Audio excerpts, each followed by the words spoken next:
Oke bro, kita lanjut dengan pertanyaan, jika perubahan dalam aspek lahiriah atau batiniah, dan fisik atau mental, bisa membawa perubahan dalam kesadaran, itu berarti bahwa perubahan di pinggiran, juga memengaruhi kesadaran, atau pusat. Tetapi mengapa menekankan perubahan pada pusat, alih-alih mengubah aspek lahiriah, atau pinggiran?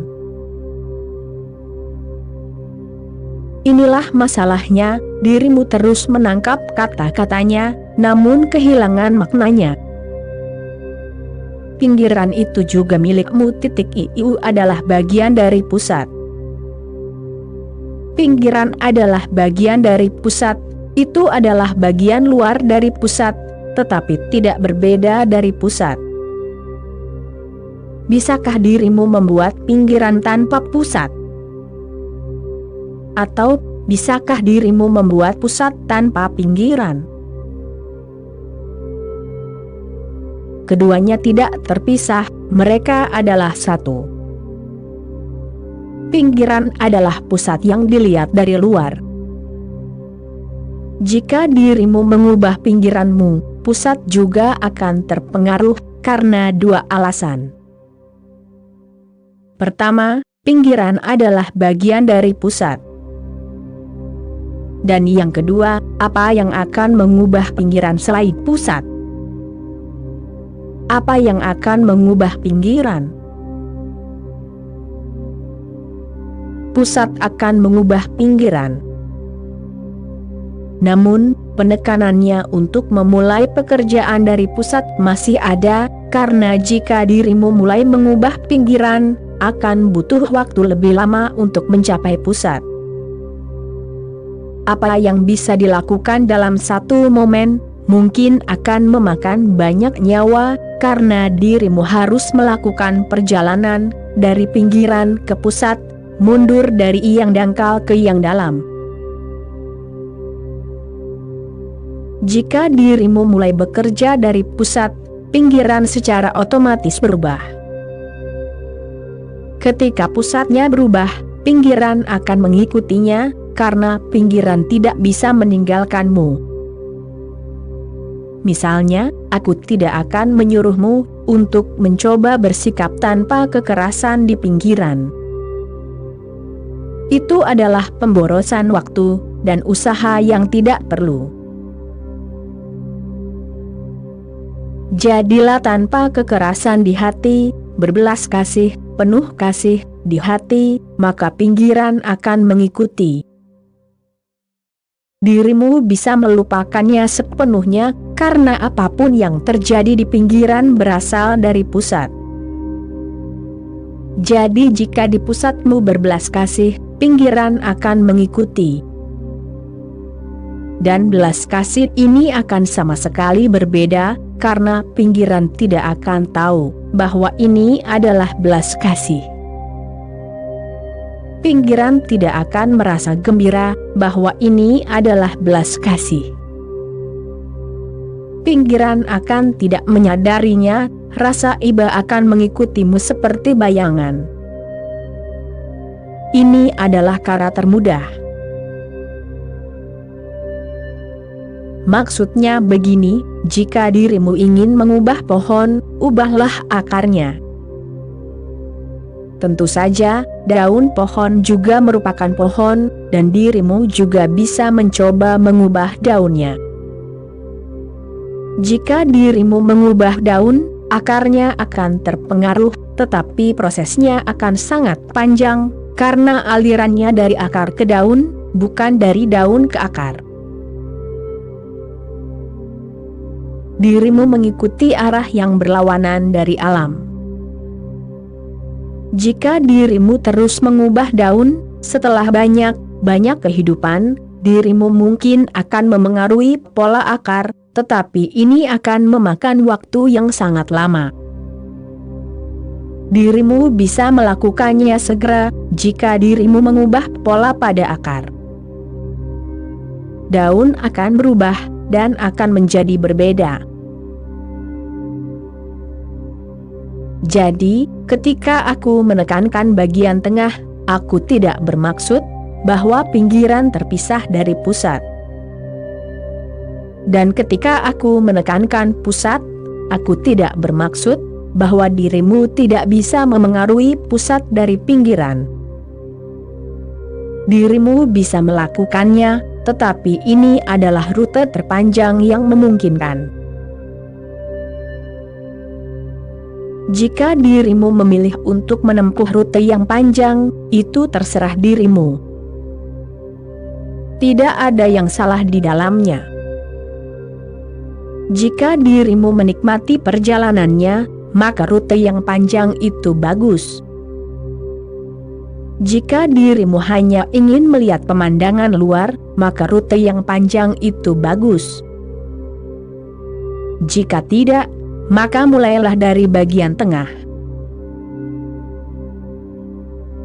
Seperti ini, kita duduk di sini dan dirimu mendengarkanku, maka terciptalah sebuah pusat di ruangan ini. Dirimu menjadi pinggiran, aku menjadi pusat. Ada jiwa kelompok. Dirimu berpusat kepadaku. Jika seseorang ingin memengaruhi ruangan ini dan jiwa kelompok ini, maka lebih baik memulai dariku daripada dari dirimu. Sebab jika aku berubah pikiran, pengaruhnya akan segera datang. Sedangkan jika seseorang memulai dari dirimu, itu akan menjadi usaha yang sangat lama. Sebab untuk satu hal, dirimu banyak, dan pertama-tama ia harus mengubah dirimu satu persatu, dan kemudian ia harus mencoba mengubahku melalui dirimu. Ini akan menjadi sangat lama, dan mungkin tidak akan pernah berhasil. Cara lainnya lebih mudah.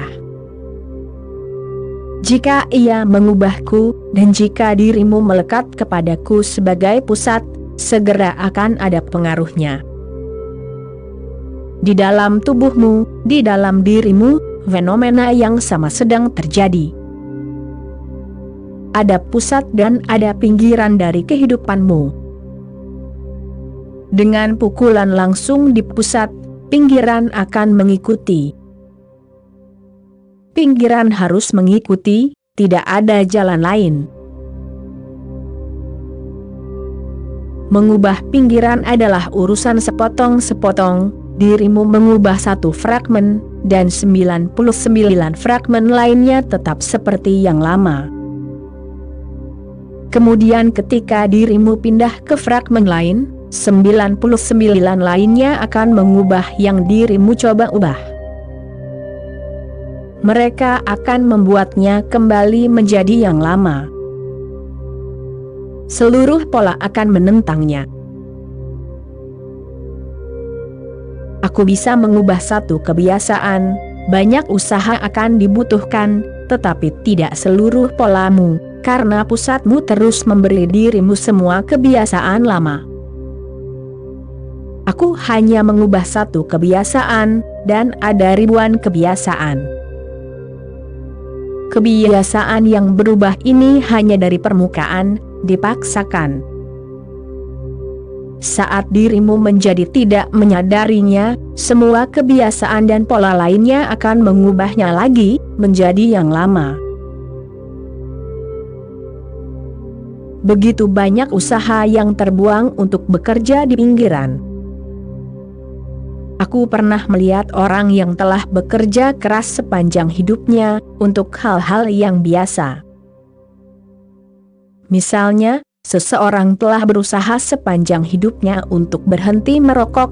Ini adalah tujuan utamanya, satu-satunya tujuan, dan ia belum mencapainya. Aku katakan kepada orang seperti itu, bahwa bahkan jika dirimu mencapainya, apa yang tercapai? Seluruh hidupmu hilang, hanya untuk mencoba berhenti merokok. Itu tidak sepadan. Ketika dirimu mencapai sumber ilahi, Tuhan, dirimu hanya akan bisa mengatakan, bahwa dirimu telah berhenti merokok. Ini tidak akan sepadan untuk diceritakan. Dan seluruh hidupmu telah dihabiskan untuk mencoba berhenti merokok, dan itu pun belum tercapai. Ini adalah pekerjaan yang sepotong-sepotong. Dan masalahnya bukanlah merokok. Dirimu melawan arus dengan mengubah gelombang kecil, dan seluruh sungai akan terus mengalir.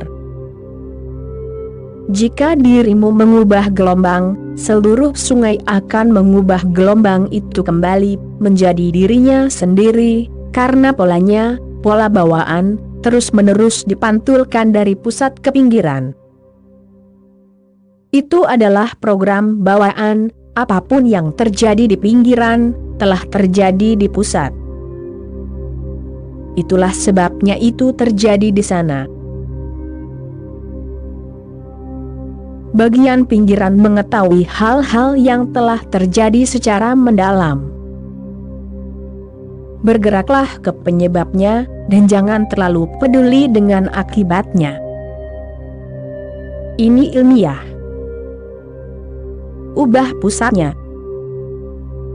Jangan mencoba berhenti merokok, jangan mencoba berhenti ini dan itu, ikuti pola terdalamnya. Mengapa merokok ada di sana? Mengapa obsesi dengan seks ada di sana? Mengapa obsesi dengan uang ada di sana? Mengapa dirimu kikir? Mengapa dirimu terus bergantung pada uang mati? Dirimu bisa menyumbangkannya, itu tidak akan membuat perbedaan apapun. Menyumbang tidak akan membantu, dirimu akan mengumpulkannya lagi. Dan menyumbang itu sendiri akan menjadi investasi untuk masa depan, itu akan menjadi bagian dari saldo bankmu. Dirimu tidak bisa menyumbang hanya untuk bermain, bukan? Dirimu bisa menyumbang dengan sangat serius ketika dikatakan bahwa sumbangan itu akan membawamu ke surga. Maka dirimu bisa menyumbang. Bagiku, seorang penyumbang yang memberikan uangnya untuk tujuan akhir di surga, lebih bergantung pada uangnya, daripada orang yang bisa membuang semua kekayaannya dalam permainan kartu. Orang ini tidak terlalu serakah. Dia bisa bermain dengannya, dan pencapaiannya lebih dalam. Dia mungkin terlihat tidak bermoral, karena moralitas diciptakan oleh para penyumbang. Mereka akan berkata, "Kamu membuang-buang uang." Mereka tidak pernah membuang-buang uang. Mereka selalu menginvestasikannya. Dan orang ini gila, tidak bermoral, dan suka menghambur-hamburkan uang. Namun orang ini tidak serakah, dan orang ini bisa bergerak lebih dalam dengan lebih mudah, daripada orang serakah yang berdonasi untuk surga, atau semacamnya. Dirimu bisa mengubah hal-hal lahiriah, tetapi perubahan itu sendiri akan memiliki pola yang sama. Pola itu harus dicabut dan diubah. Itulah sebabnya aku menekankan untuk memulai dari pusat. Namun, jangan berpikir bahwa yang aku maksud adalah, jika dirimu tidak bisa memulai dari pusat, jangan mulai dari pinggiran. Bukan itu yang aku maksud. Jika dirimu tidak bisa memulai dari pusat, silakan mulai dari pinggiran. Sesuatu lebih baik daripada tidak sama sekali. Itu akan memakan banyak waktu, atau dirimu mungkin tidak akan pernah bisa berhasil, tetapi usaha yang dirimu lakukan akan tetap baik. aku teringat sebuah kejadian. Di ruang tunggu bandara, seorang wanita muda menangis terus-menerus. Semua orang di sekitarnya menyadari hal itu, tetapi tidak ada yang tahu apa yang harus dilakukan. Kemudian seorang pria memberanikan diri. Dia mendekati wanita itu, mencoba menghiburnya, mengatakan beberapa hal yang menenangkan, merangkulnya, dan bertanya, "Apa yang bisa aku lakukan? Apakah ada yang bisa aku lakukan untuk membantumu berhenti menangis?" Tetapi wanita itu tidak mendengarkan. Dia terus menangis, jadi pria itu memeluknya sedikit lebih erat, dan kemudian bertanya lagi, "Apakah ada yang bisa aku lakukan untuk menghentikanmu menangis?" Wanita itu akhirnya berkata, "Aku rasa tidak ada yang bisa menghentikan tangisku, karena ini disebabkan oleh alergi, tetapi, tolong, teruslah mencoba. Itulah yang aku katakan kepadamu." Dari pinggiran, hal itu sulit, karena seperti reaksi alergi. Hampir mustahil, tetapi tolong, teruslah mencoba. Sesuatu mungkin terjadi. Siapa tahu? Sedangkan jika dirimu benar-benar tertarik untuk berubah, maka mulailah dari pusat. Oke bro, sekian dulu episode kali ini, kita sambung lagi nanti. Terima kasih bro.